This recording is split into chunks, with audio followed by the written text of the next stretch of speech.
ابتداء هذه المباراة عموما جماهير غفيرة حضرت قبل بداية هذه المباراة. تشكيلة الفريقين لو نظرنا إلى نادي الزمالك صاحب الأرض عبد الواحد السيد، بشير التابعي ووائل قباني، أيضا طارق السعيد ومحمد صديق، تامر عبد الحميد أمام المدافعين، ومدحت عبد الهادي، هناك طارق السيد وحازم إمام وجمال حمزة في الأمام. نجد طبعا عبد الحليم علي هداف نادي الزمالك خاصة من خلال هذه البطولة.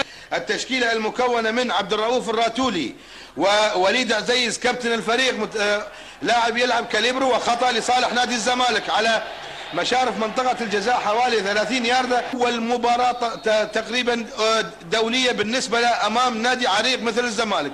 بشير التابعي يسدد لكن ترتد مرة ثانية من كابتن الفريق وليد عزيز. راتولي تسديد على طول لكن بعيدة عند القائم الأيمن إلى ضربة مرمى لصالح نادي الترجي. وخطرة 4 لاعبين أمام 3 مدافعين. خطرة تتحول مرة ثانية تتهيأ لكن مقطوعة على طول، حلوة تغطية جيدة على طول. والقباني في وسط الملعب أكثر من هدف قال لا يهم، المهم ال3 نقاط في البداية ومن ثم النظر إلى نتيجة وكمية الأهداف التي ممكن تحرز. كرة أمامية وخطرة لكن تشال على طول. عادل بدون أهداف في مباراة أن راح نشوف أهداف فيها. كرة أمامية خطرة، فرصة لا تعوض على الطاير لكن الكرة كانت يعني في نفس المكان اللي كان فيه حارس مرمى نادي الترجي. لا شوف بالوطي لعبها على الطاير حلوة لكن في نفس المكان. وأمين المقدمي شوف الإعادة مرة ثانية، التمريرة من صانع الألعاب. الله يعني الكرة هي واحد. عموما تنقطع الكرة على طول من جانب لاعيبة نادي الزمالك اللي مركز أكثر في الجهة اليسرى وخاصة من خلال هذه اللحظة، وهو خطأ في الجهة اليسرى. وهناك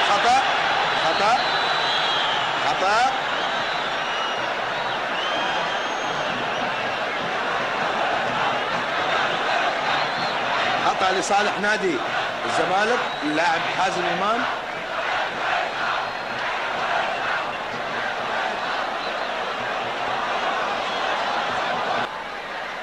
وخطرة من الجهة اليسرى لصالح الزمالك، خطرة اللعب. الله حلوة ملعوبة عند الزاوية القريبة، عملوها وفعلوها الزمالك أكثر من مرة ولكن لم ينتبه نادي الترجي.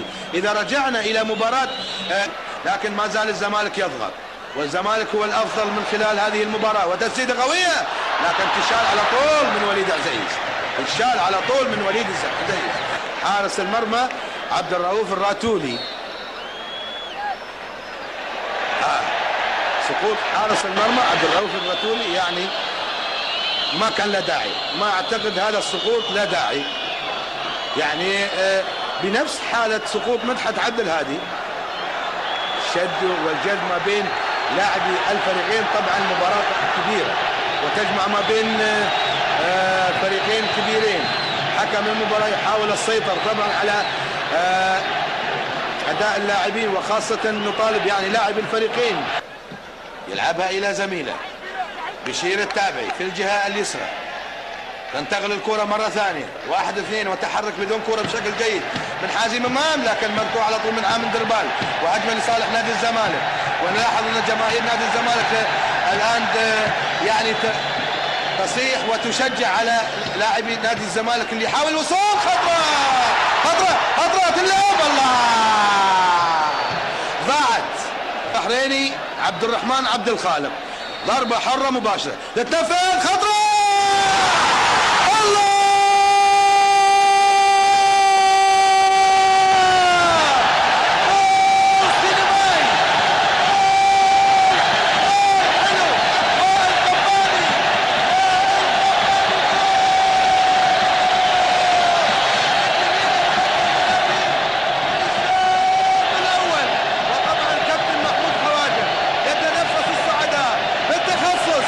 التخصص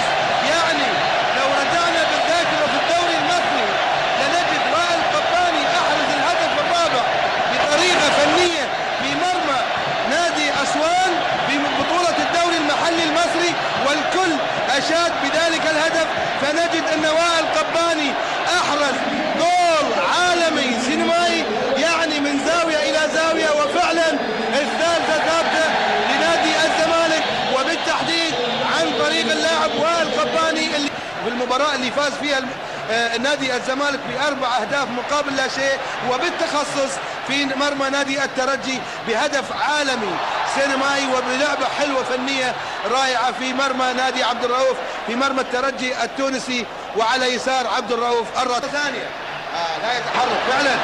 سليم وتسديدة قوية. الله الله الله الله يا الزخم في التسديد بالنسبة لنادي الزمالك، ومهاجم واحد. في اللاعب عبد الحليم واقع على أرض الملعب، ونلاحظ هناك شد بالنسبة للجهاز الفني والإداري للاعبي نادي الزمالك. لاحظ مرة ثانية حاول بنقادة أن يهدئ من روعة الجهاز الفني والاحتياطي. وطبعا هناك الحكم الرابع خليفة الدوسري من مملكة البحرين.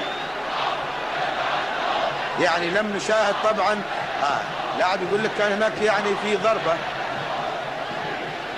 لا، هذه لعبة مدحت عبد الهادي. عموما ممكن مخرجنا يجيب لنا اللعبة. وقع حازم إمام على أرض الملعب، طبعا كابتن حازم إمام كابتن نادي الزمالك، ولم نشاهده طبعا من خلال هذه اللعبة. عموما يعني مسؤولية الحكام المساعدين. يعني نتمنى ان شاء الله ان المباراة لا تخرج عن اطار الروح الرياضية اللي دائما تعودنا ان نشاهدها ونتابعها من خلال هذه البطولة او البطولات الاخرى اللي تضم فريقين كبيرين. طبعا الحميد باين في الصورة الكابتن حازم امام يشير التابعي.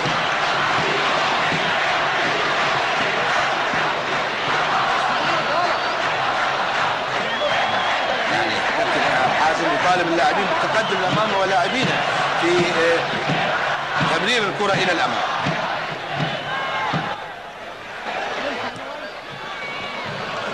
حازم امام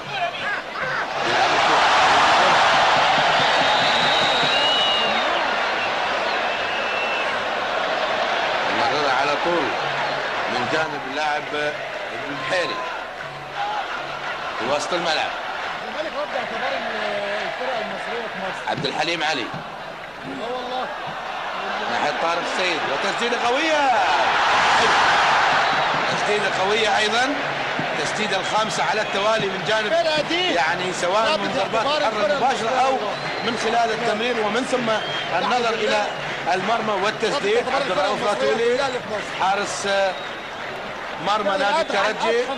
3 دقائق على زمن الوقت بدل الضايع، تبقى دقيقة واحدة اللي احتسبه طبعا حكم المباراة 4 دقائق من زمن الشوط الأول، والزمالك ما زال متقدم بهدف مقابل لا شيء، والسيطرة واضحة من جانب الشوط الأول. وهل سوف تستمر هذه السيطرة في الشوط الثاني أم لا؟ وهل ممكن يغير نادي الترجي من أسلوب لعبه في المجازرة إلى الأمام؟ عموما في هذه اللحظة يطلب الحكم الدولي البحريني عبد الرحمن عبد الخالق نهاية زمن الشوط الأول طبعا. وتابعنا أيضا نتيجة الإسماعيلي وشقيق نادي الأهلي المصري. الإسماعيلي 2 مقابل لا شيء لنادي الأهلي المصري. إسلام الشاطر والسيد معوض. وما زال النادي الإسماعيلي يقدم العروض القوية والجميلة التي تسعد الجماهير وتعطي يعني انطباع آخر عن الكرة المصرية التي من قطبين تحولت إلى أكثر من قطب. يعني هناك أيضا الاتحاد السكندري وأيضا نادي إنبي واحد. تلعب عالية، رفيو براسه ناحية جون مارك بينيه. خطرة هذه، رفيو هياها ممكن يسدد لكن ترتد وما زالت خطرة. حلو خروج حارس المرمى، حلوة من الطرفين. في الجهة اليسرى ناحية بلال الأحمر وجون مارك بينيه، حولها وخطرة هذه تمر لكن حلوة. خروج يعني خروج عبد الواحد السيد كان خطر. الدولي القطري علي الخليفي، وطبعا هذا طاقم التحكيم.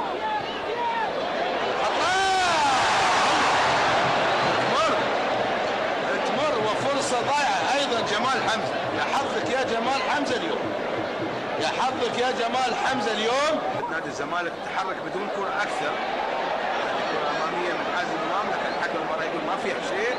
مقطوعه ايضا من عبد الحليم. جمال حمزه مره ثانيه، حازم امام، خاطره هذه اللعب،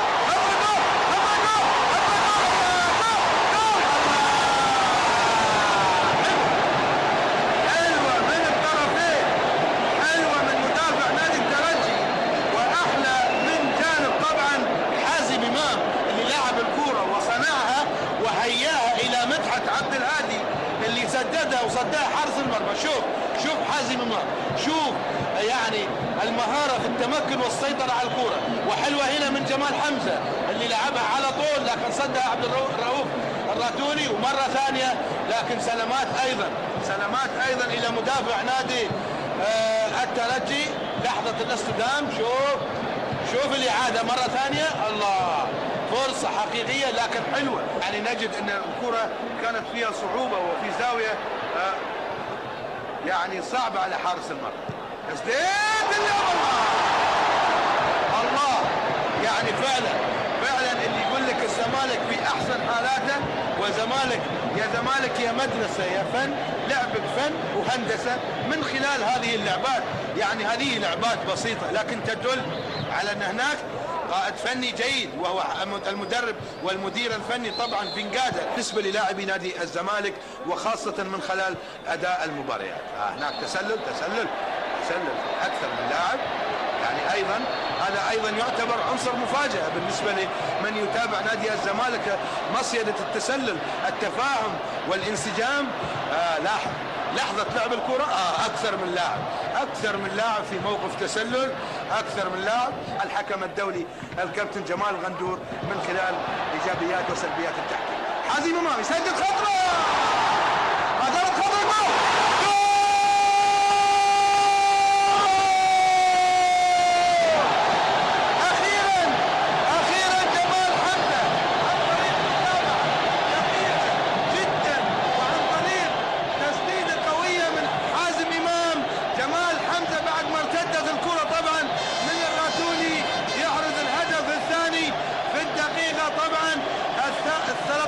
دقيقة 13 من الشوط الثاني، يحرز جمال حمزة الهدف الثاني لنادي الزمالك. الله، اشتعلت المدرجات، 35,000 متفرج طبعا في استاد القاهرة. شوف الإعادة، شوف صعوبة فيها والله، لكن تدل على مهارة عالية من جانب لاعبي نادي الزمالك، وأيضا التسديد المفاجئ من جانب حازم امام، ومن ثم المتابعه الدقيقه والصحيحه عن طريق اللاعب جمال حمزه اللي من زاويه صعبه يحرز الهدف الثاني في الدقيقه 13 من الشوط الثاني. اذا الزمالك هدفين مقابل لا شيء للترجي. شوف الاعاده، هذه هجمه ايضا لصالح نادي الزمالك الجهه اليمنى، وتسديده قويه.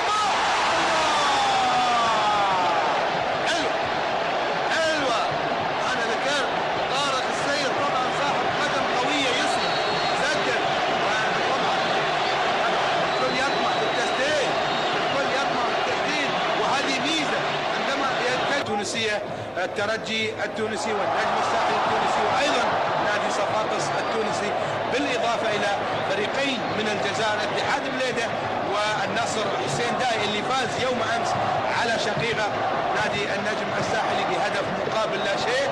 ايضا لا ننسى نادي الوحدات الاردني، الفيصل الاردني، الكويتي. طبعا هذه هي الفرق التي تأهلت الى دور ال16 والمشوار طويل. يعني على قولة المثل يقول خيل السباق ما تبان الا في نهاية السباق، او الخيل الاصيلة لا يعني ما تبان الا في نهاية السباق، ونهاية السباق راح يكون في شهر يونيو 2004 بالنسبة لبطولة أندية العالم.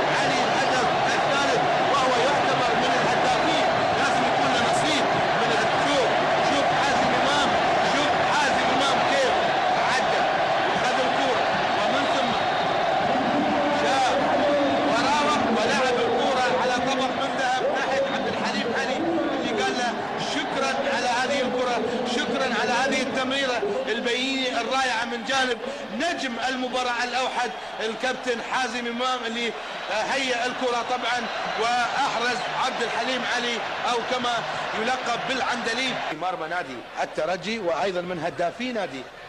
هذه إعادة للكرة، شوف الإعادة للهدف الثالث اللي أحرزه عبد الحليم علي. لاحظ المهارة الفنية العالية وأيضا التحضير البدني الجيد بالنسبة للاعب حازم إمام، ومن ثم استخلاص الكرة ولعب الكرة بشكل تمريرة سريعة. هذه تتهيأ مرة ثانية، تسديد، يحاول يسدد لكن ينجح عبد الواحد السيد والهجمة ما زالت قائمة، ولكن هناك في تسلل وكرة عالية في وسط وقوف من جانب لاعبي ومدافعي نادي الزمالك. استرخاء، نلاحظ الآن بعض الاسترخاء في أداء لاعبة نادي الزمالك. 20 نقطة من فوز في 7 مباريات، وأيضا اللي يعتبر أفضل خط هجوم لنادي الزمالك، سجل 20 هدف، وأفضل خط دفاع أيضا على اعتبارنا دخل مرمى فقط، اللي يتقدم حتى الآن على شقيقه نادي الأهلي المصري ب4 أهداف مقابل لا شيء. نتيجة ثقيلة على الأهلاوية، نتيجة ثقيلة على النادي الأهلي المصري من جانب الإسماعيلي، لكن لو نظرنا إلى مستوى النادي الأهلي، لو نظرنا إلى الاستقرار الغير موجود سواء الفني أو بالنسبة للاعبي نادي الأهلي، لا يشفع له طبعا، تشفع لهم هذه النتيجة على اعتبارنا فعلا نتيجة قاسية على جماهير الأهلي، نتيجة قاسية على فريق عريق مثل النادي الأهلي. 4 أهداف مقابل لا شيء أمام مين؟ الإسماعيلي اللي يعيش حالة طبعا جيدة، وسواء فنية أو بدنية أو مهارية أو من خلال التركيز والجمع ما بين الاشتراك في منافسات بطولة الدوري الافريقي وايضا المنافسات المحلية وايضا منافسات بطولة اندية العرب. ايضا رئيس الاتحاد العربي لكرة القدم اللي يقوم بتنظيم هذه البطولة من طبعا الحكام وايضا من خلال اقامة المباريات وتعاون الاتحادات الاهلية. وفي اللحظات هذه يطلب حكم المباراة الدولي البحريني عبد الرحمن عبد الخالق نهاية هذه المباراة بفوز نادي الزمالك ب3 أهداف مقابل لا شيء على التوالي، والقباني ومن ثم جمال حمزة ومن ثم عبد الحليم علي طبعا اللي احرزوا اهداف نادي الزمالك.